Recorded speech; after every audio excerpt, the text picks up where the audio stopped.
The health goals that are not getting you the results that you want. I know you want to lose weight. I know you want to be fit, healthy, well. I know that you want to eat right. I know that you want to work out. You know all the things you need to do, but it's not working right now for you. So this is why. Hey, good morning. Good 7 a.m. This is Coach Jessica here to support you in your health and wellness, helping you break the cycle, build consistency and confidence in your healthy habits. So you got a goal to be fit. You want to be healthy. You want to lose weight, right? I want you to meet all of those things. I want you to be healthy. I want you to be well. I want you to lose the weight that you want to lose. You have a goal to work out. You have a goal to eat right, to eat whole foods. These are awesome, except they're not going to get you results. When you set a goal to lose weight, it's very unclear what you're actually trying to accomplish. It's very vague, right?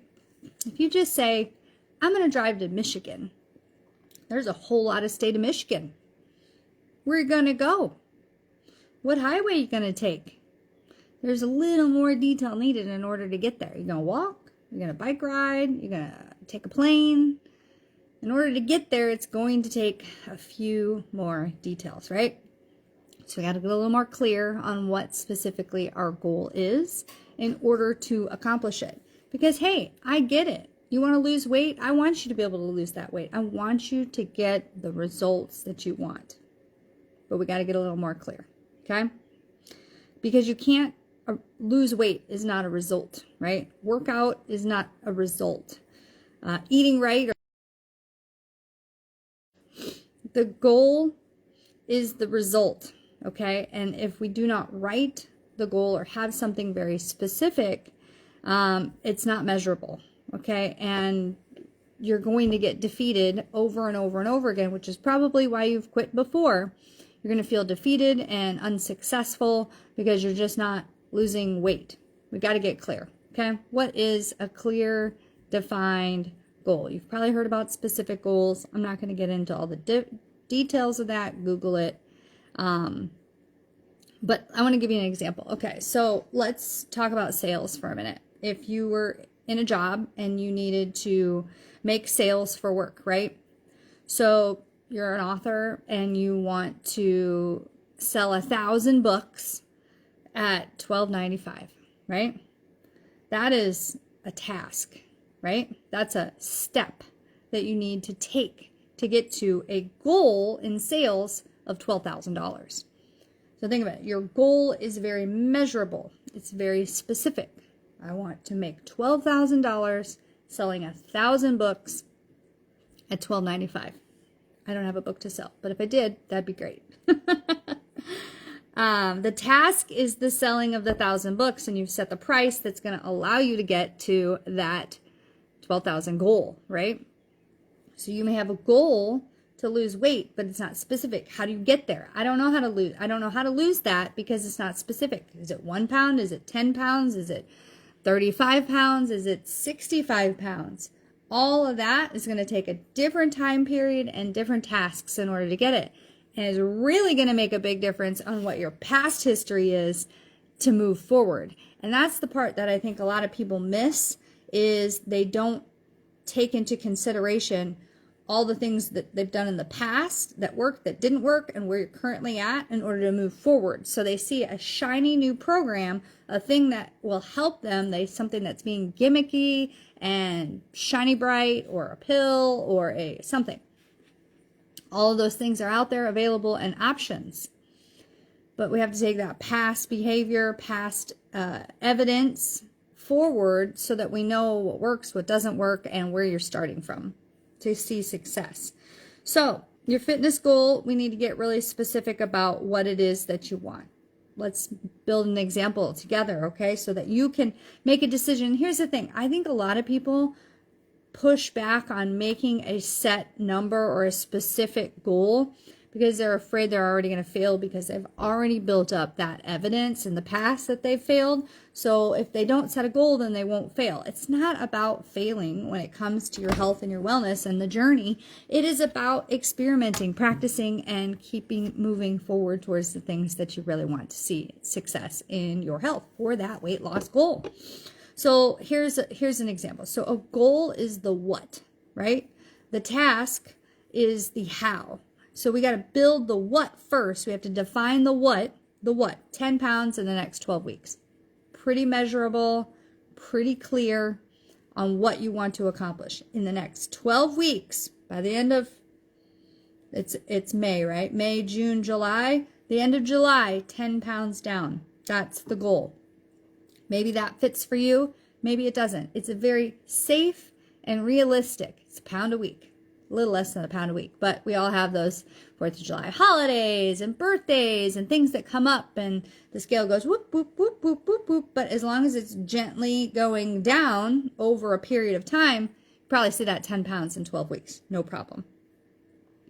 But you got to ask yourself, how am I going to do that? Now, once you have a clear goal that's very definable, very measurable, very specific, then you're going to be able to, like, what steps do I actually need to take in order to do that? And this is where people don't get clear on the steps. And you have to have some base information associated with where you currently are at now. What's your weight? What's your height? What's your activity level? What's realistic to fit into your busy life, that your work and your family support, etc. So maybe you're tracking your food. Don't want to track your food? We're going to have to find a method, a tool that helps you track it in a way that works for you, because a calorie deficit is necessary in order to lose weight. It's just, it's a fact. You have to know what you're putting in your body. You also have to know your history of what you were putting in your body, because if you're putting in a lot less, you're probably going to need to do a reverse diet, but that's a subject for another day. I'm thirsty. Let's have some water. Another way that you can add a how, a task, a thing that helps you get to that 10 pounds lost in the next 12 weeks is adding that daily movement. Setting a step goal, right? Maybe you set a minimum of 5K, 8K, 10K, 12K. It really just depends. Where are you starting from? What's that history that you've got? Where, looking at the last 2 weeks. I know 2 weeks doesn't sound like a lot, but it's at least a starting point to see, like, what is my lifestyle before? And if your lifestyle is typically on average 2,000 steps a day, and you're like, I'm going to go 10,000 steps a day, probably not going to be realistic long term. You might have to work your way up over the next 12 weeks to get to 10K, because you got to figure out, why am I so sedentary? What am I doing? And what am I going to have to add into my life in order to actually get that? So breaking things down into much more manageable steps is going to be really helpful for you. And then you probably need to start the grade 8, because the grade 8 is a simple, easy way to build some strength training into your day in 10 minutes. So if you are not seeing results, your goal is probably not clear, and we need to get super specific on what it is that you want to accomplish. Remember, it's not about failure. It's about setting some sort of expectation to work towards, a target, a goal. When you go into MapQuest and you tell it that you want to go to, Kalamazoo, Michigan, it's going to give you clear directions to get there. So if you you decide that you want to lose 10 pounds in the next 12 weeks, well, now we can get you some clear steps that you need to do in order to track that and get to that goal, to get the result that you want. I know you want the result. You ever use the MyFitnessPal and you put in the weight, your goal weight, and it's like this ridiculous amount of weight to lose, and they're like, this many months you can lose it. That's the same thing. You have to be realistic in what you put in there, what's going to be safe. Take your past history. That's what a coach can help you dive into to give you realistic results in what you're going to do. Sometimes we've got some other things in our life. We got to clear out that clutter before we're able to even get to the result, because we're still dealing with some upset conditions, some stress, some sleep issues, a lot of things like that, right? So let's get through those weeds and find what are our roadblocks, what are the things that are coming up on repeat and patterns, what's our past history. Set a clear expectation, a clear goal around what you want to accomplish, and then you're going to see those results. Too often we just say, I want to lose weight, but nothing else is defined. Without some sort of defined plan, a guide, a roadmap, granted, you're going to run into detours. It's inevitable. You're going to run into detours. But if you have that clear map, that goal, when you get off track, you'll know, hey, I'm heading to Kalamazoo. How am I over here? How am I so far south in Indiana? If you guys are, familiar with the map, like you do got to kind of go down from that Quad Cities. You got to go down around Chicago, right? And you're going to end up in Indiana, but then you can come up into Kalamazoo. But maybe there was a detour that took you further south into Indiana that you weren't planning on going. But that doesn't mean that the goal to get to Kalamazoo ever changed. It doesn't mean that your 10 pounds over the next 12 weeks is no longer relevant. It's going to help you lose the weight and by having a clear goal set. And sometimes we're going to get off track and our steps are off, and we can reevaluate, why am I not doing these steps that help me get to that 10 pounds lost. So if you are struggling, if you need some support, I'm here for you. I only want to see you happy, healthy, and well. So God bless each and every one of you. Don't forget to drink that water along your health journey, because it will also help you. If you need help figuring out a clear goal, reach out. Put a comment down below, say goals, and I will be happy to help you redefine that. I love you. Have a great day. God bless you.